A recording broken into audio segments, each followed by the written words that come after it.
Ever feel like you're clicking buttons online, just kind of hoping for the best? Hmm. Today, we're going behind the scenes of those buttons Yeah. into the world of configuration settings. Yeah, we're talking about the unsung heroes of Oh, customization. yeah. The settings that make it possible for you to build that perfect product online or tweak your software just the way you like it. Right, right. And we've got this document, looks like a user manual, diving deep into how this all works. Uh-huh. It mentions something called CPQ a lot. Okay. What's the deal with that?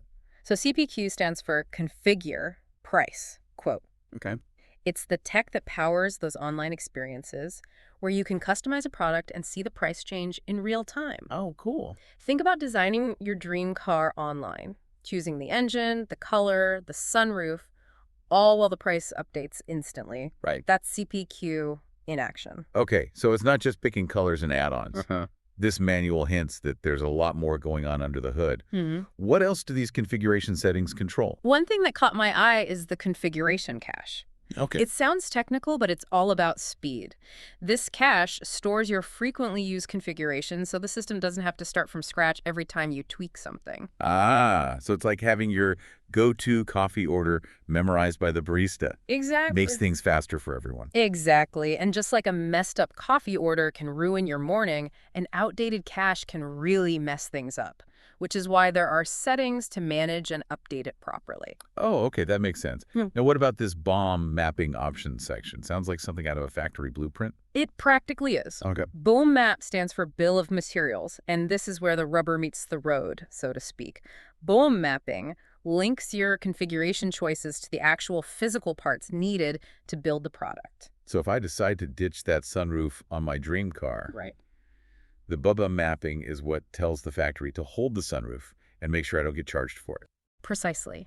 This is the behind-the-scenes magic that makes sure your customization choices translate into the final product and that you're only paying for what you get. It's like a digital choreographer, making Yeah. sure all the parts and pieces come together in sync. Yeah, yeah. And speaking of making things smooth, this next section talks about Options JT Configuration UI. Okay.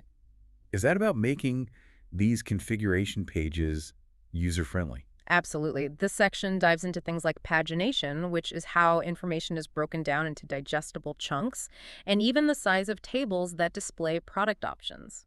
So instead of hitting me with a wall of options for my dream car, Right. they're thoughtfully presented, making the whole experience less overwhelming. Exactly. It's about finding the balance between flexibility and usability. Imagine trying to navigate a drop-down menu with thousands of options. Oh, yeah. That's where settings like single select pick list options come in, allowing administrators to curate the choices presented to the user. Much easier to pick from a well-organized menu than a jumbled mess of options, for sure. But this document also dives into some pretty technical stuff, like system configuration options. What's that about?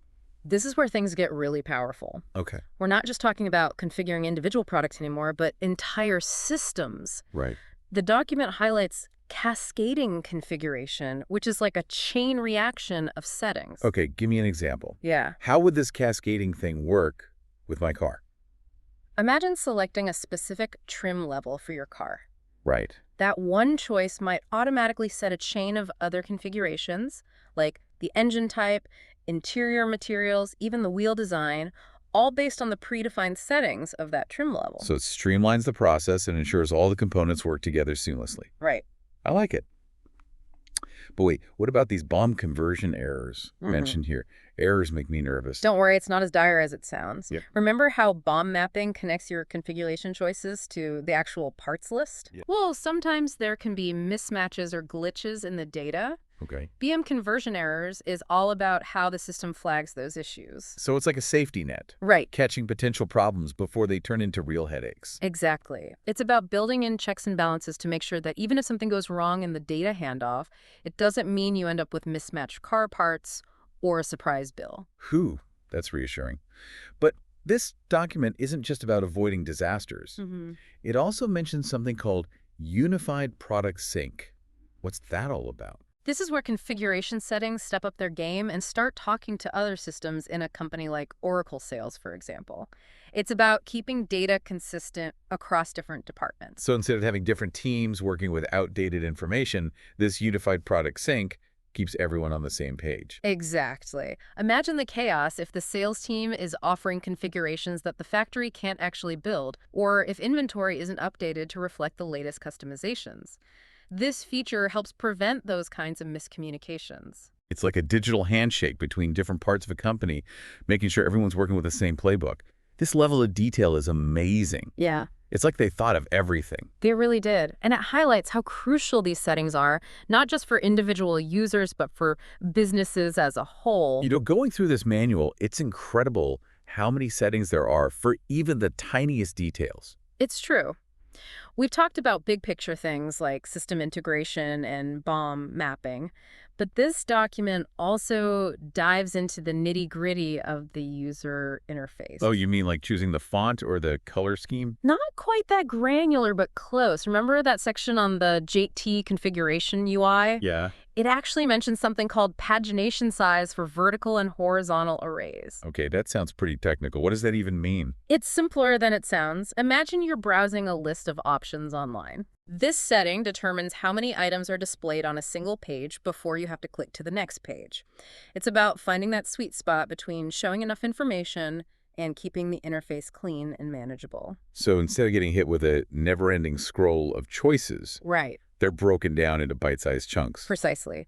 And the fact that they have separate settings for vertical and horizontal arrays shows how much thought goes into making the user experience as smooth as possible, regardless of the layout. It's amazing how these seemingly small details can make a big difference in how we experience technology. Absolutely. And it highlights that these settings aren't just about functionality, they're also about crafting a positive user experience. Right. A well-configured system is one that's not only powerful, but also intuitive and even enjoyable to use. And that brings us to this section on configuration flow. Okay. It sounds like it's about guiding the user through the customization process in a specific order. You got it. It's like a roadmap for configuration, especially for complex products or systems.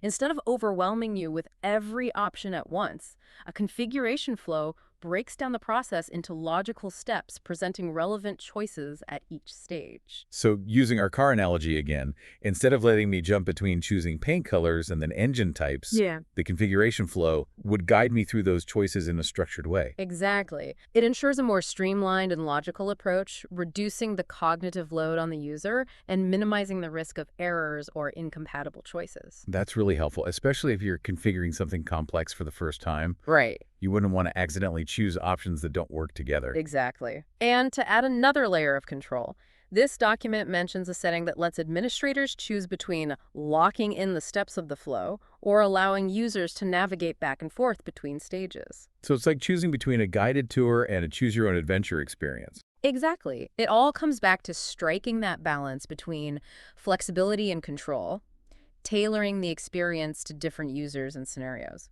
This is all so fascinating. We've covered so much ground, from system integration to user interface details. It's clear that these configuration settings touch every aspect of our digital experience. Absolutely. And we're just scratching the surface. There's a whole world of complexity behind those settings menus that we often take for granted. Speaking of which, let's take a moment to really appreciate the brilliance behind these settings. It takes a lot of planning and expertise to design systems this intricate and user-friendly. It's mind-boggling to think how much thought goes into crafting these digital experiences. It's like those people who spend years mastering a craft, except their masterpiece is invaluable to most of us. It's the invisible hand guiding our digital lives. And just like any craft, it's constantly evolving. As we move further into the age of AI, I think we're going to see even more impressive things from configuration settings. Okay, now you're getting me really curious. AI-powered configuration. What would that even look like? Imagine systems that learn from your past choices, like remembering how you customized that dream car. The next time you're online, it could automatically suggest configurations that match your preferences, almost like it's reading your mind. That would be incredible. No more wading through endless menus or second-guessing my choices. It's like having a personal assistant who knows exactly what I want. Exactly. And it goes beyond just preferences. AI could analyze your usage patterns and optimize settings for performance or efficiency. Wow. Imagine your software automatically adjusting to your workflow, making subtle tweaks in the background to keep things running smoothly. It's like having a personal tech expert, fine-tuning everything behind the scenes, constantly making small adjustments to improve my experience without me even realizing it. That's the dream. It really is, and I think that's where we're headed. As AI technology advances, those configuration settings we've been talking about will become even more powerful, personalized, and almost invisible, seamlessly integrated into our digital lives. It's exciting to think about the possibilities, especially after getting this behind-the-scenes look at how much complexity is already there. Right. It makes you appreciate the hidden world of configuration settings that makes all this digital magic possible. Absolutely. Well, dear listener, we've reached the end of our deep dive into the world of configuration settings. We've explored the mechanics, the impact, and even gotten a glimpse into the future. Hmm. What started as a seemingly dry topic turned out to be surprisingly fascinating, wouldn't you say? Absolutely. It's a testament to the power of curiosity. You never know what you might discover when you start digging deeper into the everyday things we often take for granted. Couldn't have said it better myself. Mhm. So next time you're customizing a product or navigating a settings menu, take a moment to appreciate the hidden world of configuration settings working tirelessly behind the scenes. It might just change how you experience the digital world around you. Until next time, keep exploring.